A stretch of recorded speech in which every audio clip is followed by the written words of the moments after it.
লক্ষ্মীপুরবাসী এবং দেশবাসীর প্রতি কৃতজ্ঞতা প্রকাশ করছি। এই মুহূর্তে দায়িত্বটাও বেশি। আল্লাহ তাআলা যেন আমাকে সেই তৌফিক দেন সবার আমানত রক্ষা করে সম্পূর্ণ দায়িত্বটা যেন সুন্দরভাবে পালন করতে পারি।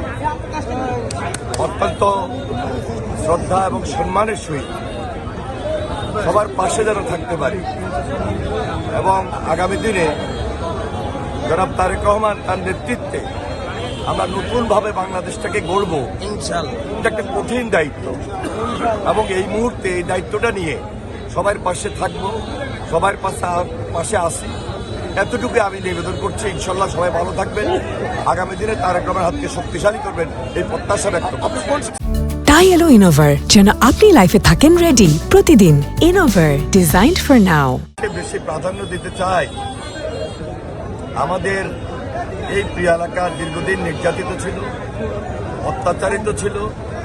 আমরা সবাই মিলে অত্যন্ত শ্রদ্ধা, সম্মান এবং স্বাভাবিক জীবনযাপনের মধ্যে যেন এলাকায় বসবাস করতে পারি, সবার প্রতি আমার সেই স্বাভাবিক এবং সুন্দর একটা পরিস্থিতি নিয়ে যেন বেঁচে থাকতে পারি, সবাই মিলেমিশে থাকতে পারি, সেই দিকে আমি সবচেয়ে বেশি নজর দিচ্ছি।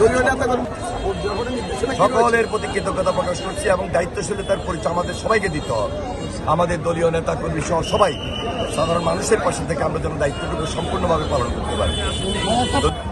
জনাব চেয়ারম্যান, আমাদের চেয়ারম্যান জনাব তারেক রহমানের নির্দেশে আমরা প্রত্যেকটা মসজিদে দোয়া মাহফিলের আয়োজন করেছি এবং সবার প্রতি আমরা অনুরোধ রাখছি সবাই মিলেমিশে যেন এই এলাকায় সবার মধ্যে আমরা সুন্দর একটা সৌহার্দ্যপূর্ণ পরিবেশ রাখার মধ্য দিয়ে দায়িত্বশীলতার পরিচয় দিতে পারি।